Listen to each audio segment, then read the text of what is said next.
This is the Note Closer Show, where you get the latest developments in distressed note investing and learn the secrets of how you can control millions of dollars worth of property for pennies on the dollar. Get educated and entertained by someone who has closed thousands of deals and lives to support you in achieving the same. Now, here's your host, CEO of We Close Notes, Scott Carson.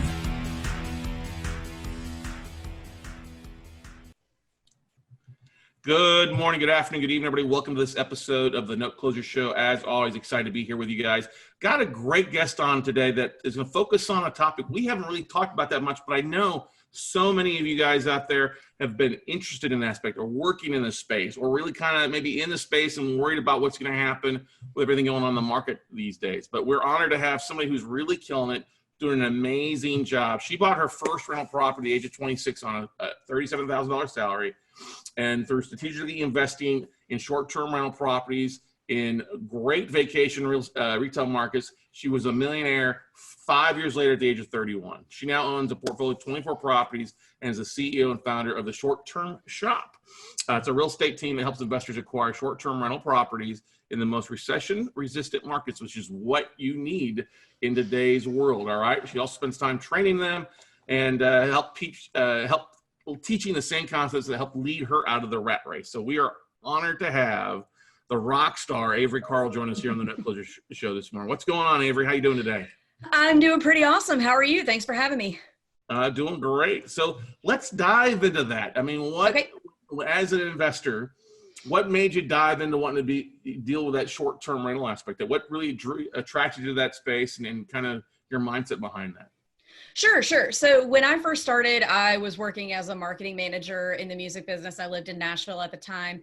And my husband and I bought one rental property. We didn't really even know what real estate investing was. We didn't educate ourselves in any way. And we just thought, this might be a good way when our future kids grow up, we can sell it and pay for their college. And we never intended to go any further than that. And after we got that first rent check, we thought, maybe we do need to go further than this. And so then we started educating ourselves. And luckily that one is a home run. That cash flow is like $1,100 a month. We bought it right off the MLS with no idea what we were doing. So we're keeping that. But we didn't have a lot of capital to put into this at the time. So we thought, okay, we have this one down payment left. What can we do with it? How can we spend this to make the most money out of it to scale this thing the fastest? So we thought about short-term rentals. And, a lot of people, when they think about doing Airbnbs, they think, I'm going to buy a house across the street or down the street and in the cool hip part of town and Airbnb it. That's not what we do at all. That concept, especially living in Nashville, was not appealing to us because in a lot of the big metro areas, not just Nashville, there's a lot of volatility with the regulations. People don't want them there. So we thought we don't want to mess with that. That sounds like a mistake. So we thought, where can we go and do that where we don't have to worry about that? And the Smoky Mountains was 3 hours away. And that's a place where people have always gone and rented houses or cabins or condos instead of a hotel. So we thought, okay, this seems like a good place to start. Fast forward, turned that one into 5 within a year, went really, really well, and then have just scaled from there. Now we've got another one in Destin, Florida, where we live now, which is it's a very, very similar market. People are driving in, always staying in houses or condos, not staying in hotels so much. And it's just a really, really heavily vacation traffic area. Like I think the Emerald Coast gets something like 10 million visitors a year. Smoky Mountain National Park gets 13. So we've got the friendly regulations and the heavy tourism built into the model. And then taking it a step further, we take all the income from our short-term rentals, go buy more traditional, tried and true long-term rentals. Most of them, ours aren't Section 8, but they're like one step above. They probably should be, but they're not. And that's what we do. So basically kind of buying that entry rental, not let's say entry, but that right below first time kind of buyer aspect of things, that price range for the most part, right? Yeah.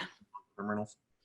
Yeah. And then so I built my company, the Short-Term Shop, out of when we first started, we didn't have there were no real estate agents who either owned short-term rentals, knew anything about managing them, knew anything about Airbnb even. And so I've became that agent. And So now I'm the top agent in the Smoky Mountains, and we also have an office in Destin, Florida. It's a little bit newer as of last year, and then one in Gulf Shores, Alabama, also as of last year. Yeah, we do the same thing. We help investors get connected with the best short-term rentals. We do the buyer agent thing, and then as a value add, we teach you how to run it so that you don't have to use a property manager and pay 40%, 20 to 40% of your gross on it. What's the biggest mistake that you see investors that get into the short-term space, the Airbnb space, that they really screw up on? Is it the property management side, or what's that biggest thing that they stub their toe on the most? I think it's a combination. They're kind of the same thing, but a combination of micromanagement and over improvement. So in a lot of these markets that have been vacation markets forever, pretty much everything that's for sale there is a vacation rental. They're going to come furnished, and they're going to, they were a vacation rental before you bought it. And a lot of people get caught up in over improving, trying to make it the newest, nicest, slickest, everything. And it just really doesn't. A lot of these markets, people are okay with things being a little dated. And then the micromanagement side, of course, I do recommend having cameras on your property just to make sure that people are doing what they're supposed to. But just micromanaging those things, like staring at the cameras too hard, seeing that they snuck in one extra person, and then, messaging the guests and causing a problem that's going to affect your review. Whereas if you hadn't looked at that and you never knew, it would have been fine. It wouldn't have affected your review. So just, not letting the business kind of run is the main pitfall. Having a little flexibility in some things there.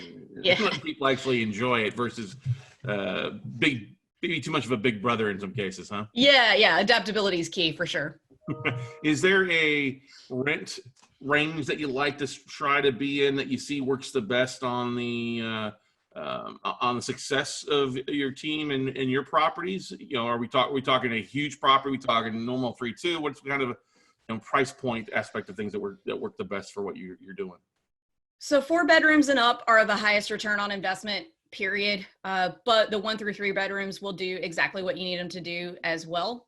So if somebody has X amount of capital to put down and you can afford to get one big one rather than 2 small ones, I would definitely go with 1 4-bedroom and up rather than a few small ones. Just ease, efficiency of management, and the whole thing. And then just return on investment. The spread is a lot bigger on the bigger ones.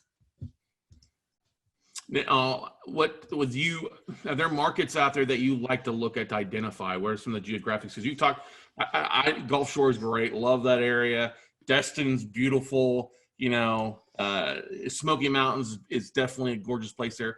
When you look at the characteristics of a market for people to look at, for investors to identify this as an investment strategy for, what are some of those factors? I mean, you said obviously places that people are going to, but is there anything else that goes into that involvement? Okay, so this is where the kind of recession-resistant piece comes in. So I look for regional drivable vacation rental or just vacation markets, tourism dependent markets. So no metro areas and no fly to vacation markets. And this past situation with COVID, the most recent one, and then the recession in 2008, both have kind of shown that the regional drivable destinations are the most resilient. And that's because, in 2008, it was a cost issue. People didn't have the money that they had pre-2008. So, maybe they weren't getting on a plane and flying to Aspen or Mexico, but they can, if they live in Ohio, they're driving to the Smokies or driving to Destin, driving to Panama City Beach. Whereas with COVID now, what we've seen is people don't want to get on a plane because they don't want to breathe on people. They don't want people breathing on them. And they don't want to go to big metro areas for the exact same reason. They don't want to go be around a lot of people. They want to drive their own car, go on a nice little vacation. They're also ready to just get the heck out of their houses. So our rentals are seeing some of the highest prices per night we've ever seen. It would be a high time anyway right now because it's June. But we're getting the highest prices we've ever had because of all of these factors. Whereas I know a lot of my clients who own stuff in Nashville and in New York, those properties are really struggling still.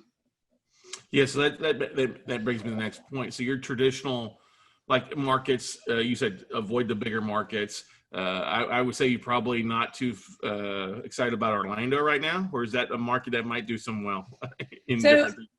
I don't own anything in Orlando, but a really good friend of mine is like the queen of short-term rental investing, an agent in Orlando. And it's kind of the same thing, you know, you kind of have to fly there, and then Disney is the main attraction, and that's a lot of people in a really small space. People aren't, you know, it's just not there yet back from COVID. Yeah, I mean, that's the thing. You look at the parks.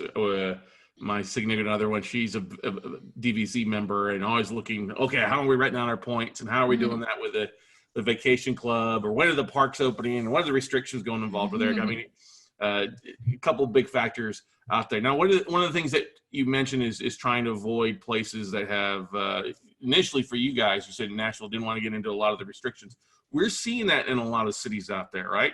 More and more cities are enacting. We had that happen here in Austin, Texas. They kind of outlawed Airbnb in Travis County for the most part. What's your, you know, when somebody's looking at it, or they have something that goes through that, what's some advice that you would give them to overcome that, to look to pivot and move to a different market, different property? What are some of the things that what advice would you give those that are listening? Outside of moving to a different market, I have had some clients who own stuff in Nashville who have pivoted to a 30-day plus furnished corporate rental program, and they've done really well with it. But that's, you know, that has happened in a lot of the big metro areas, just because Airbnb and short-term rentals in general in those areas are new as of the past 15 years, where if you think of a place that you might have driven with your parents when you were a kid and rented a house instead of a hotel, those are the places that will have figured out how to monetize this long ago with like a local occupancy tax. So they're more in a position to where they can't live without the short-term rentals because they've been around for so long. Whereas the metro areas are like, what is this? We want this to go away. We have hotels for this kind of thing. That makes sense. What advice would you give to somebody who's looking at doing that, but maybe a little nervous of it not being where they could walk to review the property, the out-of-state property, out-of-market market? Yeah. So every single one of my clients lives out of state from their properties. And I mean, it's the same thing with me. Like, yes, could I drive to one of my properties right now? Totally. But am I going to? No. If a toilet breaks in my house, I don't know how to fix it. I'm going to call somebody. The same as if the property that I own is in California, I'm going to call somebody. So, and then with a short-term rental, even if something's going hideously wrong, there is no reason for you to go insert yourself into that situation. You just make the phone calls, do the best you can customer service wise, but there's no reason for you to show up really. So how's that happening? Let's talk about that. You talked about a little bit on the front end, how people hate avoiding, 30-40% property management costs. Are you still hiring a team to help out with the management, the cleaning crew, the aspects? I'm sure the booking is done pretty much automatically, but it's the before and after the guests leave, I guess you could say, is the biggest issue, right? Yeah. So the markets that I'm in, since vacation rentals have been big business for a long time, there's a pretty deep pool of cleaners and people like that. So what I do is I get my clients all set up with a list of whoever they could possibly need so that they don't have to go do that work of finding them. But really all you need to start in any market is a cleaner and a good handy person. And then you can kind of build out from there. And then your cleaners, there are plenty of apps now that will sync with your Airbnb and VRBO calendars. We just use a regular Google Calendar with our cleaner, but there's one called AIRBnb where it automatically just sends them a notification, and then it notifies you that they saw it. So, they can't say, oh, I didn't see it. So there's lots of tools and automation that have come out in the past 4 or 5 years for self-managers who are managing from a distance from, any short-term rental market. Nice. That's really great. Some tools there and counsel for those. That makes a lot of sense. Now, where do you, let's talk the money aspect of things a little bit there. Where are you seeing kind of returns on investments going from a year-long lease on a property to even a 30-day or even a shorter term aspect of that? What kind of increase in production and profit are you seeing for people out there? It really depends on the market. In the markets that I'm in, depends on the number of bedrooms. The more bedrooms you have, the more money you're able to make. And not just the number of people you can sleep. A 5-bedroom that sleeps 20 people is always going to make more money than a 3-bedroom that sleeps 20 people. So it really just depends, but there's a lot of data out there that you can access whatever market you're looking at. AirDNA is going to be the most cost effective and accessible to everyone. A subscription for one market is between like $60 and $90. their data is not perfect. It's not gospel. Nobody's is, but it's close. It's really close. So I recommend, if you're getting started, taking a look at that, or just getting on the major booking platforms and looking at what your potential competition is doing. Because depending on the market, a 4-bedroom in Destin that I have is going to do 120,000 this year. Whereas, a 4-bedroom in the Smokies might do a little bit less. Like you're looking at probably 90,000 depending on the property. So all that to say, you just have to kind of get a few different data points and triangulate. The big national property managers are also good places to get data as well, because they have the funds and the tools to mine that data. So your Vacasas, Evolve, Turnkey, those guys are going to have really good projections on rental properties as well. Mm-hmm. What's something that's made you have to pivot a little bit, or anything that's popped up here in the last 90 days with all the Corona stuff? Anything substantial you've had to kind of, oh crap, I got to overcome this, that you'd like to share? Yeah, coronavirus was definitely an oh crap moment. It was, when we're looking at investing in properties and thinking, okay, recession's probably coming. We were all thinking that at the beginning of the year, something's going to happen, but we never thought it was going to be this. So we're in March, the beginning of March, when all the shutdowns started happening, we were like, oh, okay, here it is.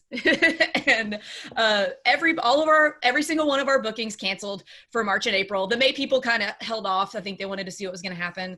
And what kept us in the black in both markets was people who live in big cities that are close by, like Nashville, Atlanta, and people that live in small condos. Once they found out they were going to have to be working from home, they were like, hey, I want to come rent your place for 2-3 weeks so I can social distance and work from home there.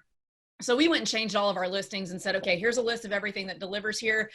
Our internet is this fast. Please come social distance with us. So, we didn't get a ton of bookings that way, but we got enough to stay in the black and to break even. And if it had lasted longer, we would have had to dip into cash reserves, which is totally conversation for a whole nother podcast. But since it was so short, we were able to break even there. But it did kind of give us an idea of, the stuff that is important. You want to make sure you have good internet. There's room, maybe add a workspace, just a small one, like a desk and some stuff like that. So that was the only pivot we've ever had to do. Hopefully the only one we'll have to do for a while. But yeah, and for a worst case scenario, it wasn't really that bad. Yeah, no, I think that makes a lot of sense there. When you have people now that are living where they're out, now you've got 1 or 2 people having to work from home, and then you add in the kids. You definitely want to spend a little time, especially if you've got your vacations canceled with the summer coming through. Oh, okay, let's find a spot that we can actually breathe a little bit, have a little bit of our own spaces at the top of each other, right?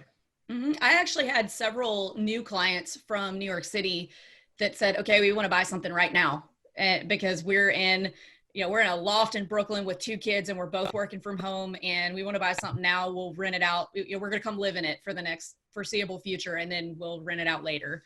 So it's definitely something new for us. That adds a question there. How much are you marketing to other markets to drive your rentals? Are you relying primarily on a couple websites? Are you guys doing a lot of SEO or other aspects as to nearby drivable markets? There's like a movement of owners who do the hashtag book direct thing and they do the SEO and all that, but we stay so booked on Airbnb and VRBO that we don't complicate our lives with that. If something happens with one of those platforms, we will pivot and work that out at the time. But it's working the way it is. So, why work smart, not hard, There you go. I like it. Kiss, baby. Keep it simple, silly, right? Now, you mentioned different markets. What's another market you're looking to? I obviously talk about Gulf Shores. I've been down neck of the woods, drank plenty of beer there, had a couple burgers there at Lulu's place, Lulu's Hamburger, joined Jimmy Buffett's sister, and spent some time there to hang out. Oh yeah. Where are some other markets across the country that you be like, keep my eye on this market? Myrtle Beach is one. Outer Banks, North Carolina is another one. There are some places out west that are really good, like Palm Springs, but doesn't make sense for me personally, but would make sense for a lot of people. And then, any of the major ski areas in Colorado, Utah, but those are going to be a significantly higher price point, and those tend to have more regulations than the ones that I'm in currently. But there's really, anybody can kind of think of a place that they've been before that would work, and then you just dig in and see if the numbers work too. You ever had you want to share a problem tenant, a problem story with our listeners on a property where it had a really bad situation go awry? I haven't had any major catastrophes. I've had some guests that I wanted to kill, but not, that doesn't happen too much. We had one guy who left us a 1-star review because he said that our property was too remote. It's in a neighborhood. It's 5 minutes from town, but you're not looking, in other people's windows. You can hear their cars start and stuff. It was too remote, and that, I'm not kidding, it was like if Dwight Schrute left a review on our property. He said, if a bear were to break in the window, there would be a slim chance of survival. So he gave us a 1-star on that. Can't make everybody happy, right? There's always somebody. Yeah. So, Well, that brings up a relevant point, though, too. I'm willing to bet that 95% of your clients that are coming through this are just, is kind of your vanilla aspect of things, your normal in and out aspect, and we're always going to have a few outliers like that, right? Yeah. 89% of the time, you don't even hear from, they don't ask one question the whole time they're there. Maybe 6-7% of them will ask a couple questions and say, oh, hey, this thing is broken, and you have to go fix. And then you just have a few that you're not going to make happy regardless. And I found that the cheaper the price per night, the more of those bad guests you get.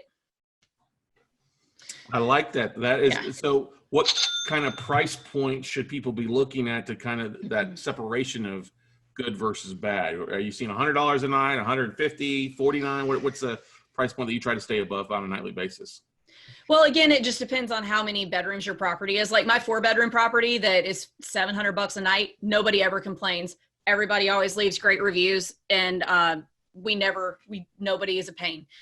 With one of our studio properties, or like a 2-bedroom that, maybe you get to the 120 range on the 2-bedroom and the under 100 for the 1-bedroom, then people start to be like, you just get the people that like go out to the steakhouse and eat the entire steak and then want a refund because it was too done or something like that. So that's what I liken it to. I think you've been in the service industry before. As a waiter before with that kind of. Oh, yes, I have. Yeah, I did my time in the bar industry. That's definitely, when you experience that, you just have to shake your head and just like, okay, you're going to be one of those people out there. Yeah. Is there something that you like to do with your properties that helps you stand out a little bit more? I mean, we talked about don't want to put over amenity or over rehab, overdo your property. But is there something that you like, hey, this is what we're going to do, a little separate ourselves from the rest? So this is going to sound silly, and like everybody should know this, but they don't, is just get really, really good pro photos. That's really all it takes. Don't use iPhone photos if you can help it. And, in most cases, it's going to be just a couple $100, and drone photos definitely make a difference as well. So just invest in some pro photos. Like my highest performer of my smaller places has bright blue laminate countertops from like 1990. And well, it wasn't built in 1990, but you know what I mean? Super dated. And I've meant to change them for a while, but it just stays so booked that we haven't had time to. So you don't have to go crazy with the setting yourself apart. A lot of people are like, oh, I want to leave them wine. I want to leave them a gift basket. Don't do that. They're just going to, A, you're getting yourself into trouble with leaving them alcohol. And then B, with the gift basket, they're just going to complain that they don't like chocolate chip. They wish it was peanut butter cookies that you left or something like that. Or somebody's allergic and they wish you wouldn't have left it out. Just keep it super simple. Just make sure that you answer everybody's questions, and, just have good customer service, but you don't have to really go crazy on anything. Mm-hmm. So I love what you said there. Don't gift baskets, because I can see that's just a routine cost expense that takes away from your bottom line. It's not going to be worthwhile in the long run. And then being able to have somebody be able they can reach out to if there is an issue pretty immediately, I imagine, right? Right. Good stuff there. All right. I love that.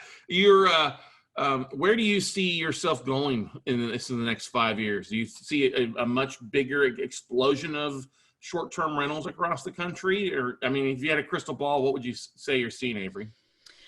I don't know about an explosion, but maybe a redistribution as more metro areas. And there are some vacation rental areas like Jackson Hole has horrible regulations. I would have loved to have owned something there, but the regulations are too bad. In places where people were kind of an early adopter of short-term rentals that are now being regulated out, I think that it's going to redistribute into some other markets. I don't know about a big explosion though, because, old school investors they're never going to get into the short-term rentals. They're going to stick with their multifamilies. They're going to stick with their BRRRRs, and they're going to keep, and that's a tried and true way to do it. I love my long-term rentals. I don't hear from them as much, but they just don't make as much money. So I think we'll see a steady growth, I think, because it is definitely a way to turbocharge your income so that you can scale faster into more traditional forms of real estate investing if you want, or you can build a big short-term rental empire if you want to. But I like to keep my portfolio pretty diverse. So I think as people kind of catch on that they can do this without just going all in on vacation rentals, that we'll see a steady upward trend in vacation rental investing. Mm-hmm. Would you advise somebody who's looking to maybe get into this, maybe start with, if they've got a spare bedroom, kind of dip their toes in the water, start off that way, renting out a bedroom and see if they like that aspect of things before they go into buying a full property, anything like that? I probably wouldn't know. I would hate having somebody in my own house. So I would just, start, if you want to dip your toe, start with a small property and then, scale up into a bigger one. Just buy something that will be easy to resell if you're not sure. If you're super not sure, then maybe it's not for you, but I probably wouldn't recommend starting with something in my house. No. No problem. I was just thinking, couch surfing, and then here especially here in Austin, when we have different festivals, a lot of people will rent out their extra bedrooms for extra money. Yeah. I lived in Austin for 6 years, and I am kicking myself for not having bought a house there when I lived there. When was that? That was 2006 to 2011. All my bartender friends I worked at the Jackalope were buying houses on the east side for like $70,000. Oh, yeah. I ran into them 5 years later, and I sold my house for $600.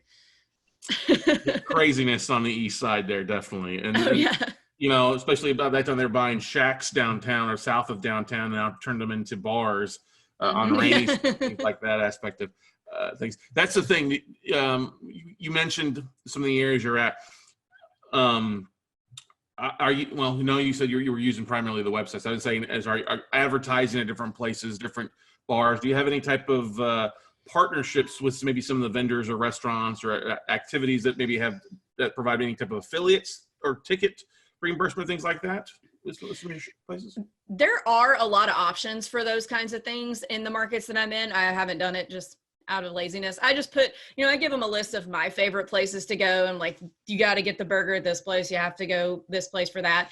And they appreciate it. I don't need to bother with anything in return from the restaurants, Right. Now you talked about, the short-term shop. Let's talk a little about that. Let's talk about some of your training. What's involved with that? Okay.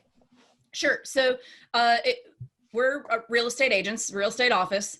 So just, regular real estate sales in the Smoky Mountains, the Emerald Coast in Florida, and then Gulf Shores, Alabama.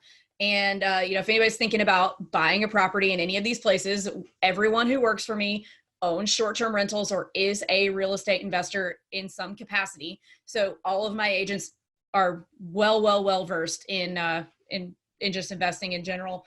And so what we do is, if you use us as your buyer's agent, of course, we help you analyze the properties, make sure you're getting the best one. And then on the back end, we help you with your Airbnb and VRBO listing. We get you set up with the automation tools that you need, whether we use one called Your Porter, but we know how to use several of them. So if that's not the one you want to use, we can help you anyway.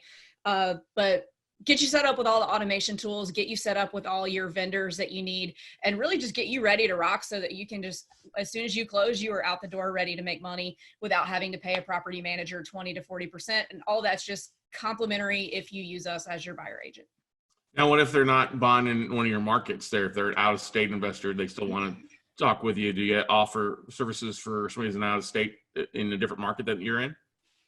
We do. We've kind of put the brakes on that just to focus on the markets that we're in. But I mean, I'm always happy to talk to other investors because in other markets, because maybe I want to buy in that market and they want to bring it to my attention. I'm always happy to share information and trade market info anyway. Good stuff. Good stuff. Now, I'm a fan of Gulf Shores. Where that market has done well. Where do you see that market going here in the next 24 to 36 months? You think it's going to stand strong with the recession that we're kind of seeing kicking in and all the defaults and stuff like that? Do you think there's going to be a lot of opportunity in those areas? I think that these kinds of areas are a little bit insulated from the real estate market as a whole, just because. So for example, I had a lot of past buyer clients reach out to me at the beginning of coronavirus and say, oh my God, I want to sell. I'm like, okay, well, we'll list it. And then we had it on the market. Obviously it sat on the market for 2 months because nobody knows what's going on. And then as of the past 3 or 4 weeks, I got $3.5 million worth of listings pulled away from me because they decided not to sell, which, is not fun for me as an agent, but it's good. It speaks well of the market because they're making money. They're like, oh, never mind, I don't want to sell this. So all that to say, I think somewhere like Gulf Shores it's gonna continue on a steady upward trend. The appreciation in these areas is more investor driven than it is other areas like housing and industry, because there's not industry in these places, there's only tourism. And the thing that will make the property values drop is when the investment numbers stop making sense for the investors. So at that point, I think it might drop some, it might plateau. I don't think we're going to see a big bottom dropping out of anything. And I think now people have enough time to get out of a second home or get out of an investment before it gets to a point of being actually distressed than they would their actual home. Go sell that thing for retail before it gets distressed. When you live in your actual home, you've got to ride that thing all the way down to the bottom. So I don't think it's going to change too much. I could be wrong. I am by no means an economist, but I think it's going to keep creeping up. Yeah, I think you're right about that, especially in some of those areas out there. I think especially things on the water always are the first to recover. Yeah. They do well unless you're a Miami condo market for the most part. I think that's the one market can hit market. But Gulf Shore is such a great area. It's such a great place to get. Destin, obviously, I can understand why you call that home now. Mm-hmm. And then of course Nashville is like the sister city around to Austin, Texas. Here, see a lot of the great things out there. So, Avery, what's the best way for our listeners in our audience out there to connect with you, to either see what you got available or to to work with you in those markets? Yeah, so my website is theshorttermshop.com. There's a bunch of different ways to get a hold of me right there on the front page. Email, text is best. Don't call me, text me. But my phone number's there. Shoot me a text, send me an email, and I'm pretty easy to get a hold of. Awesome. Well, Avery, thank you so much for taking time out of your busy schedule to be on the Note Closure Show. We definitely appreciate it and look forward to your continued success. All righty? Awesome. Thank you so much. I enjoyed it. Thank you. All right, guys and gals, that's going to wrap it up for this episode of the Note Closure Show. Listen to what Avery said. She gave some great advice, great counsel on there. If you're looking to get into the short-term market, how to identify some things, what to look for, and what not to do. When somebody's doing an amazing job and helping other investors do the same thing, that's the type of coach you're looking for if this is a niche that you're looking to play with. So go out, take some action, everybody, and we'll see you all at the top. Bye.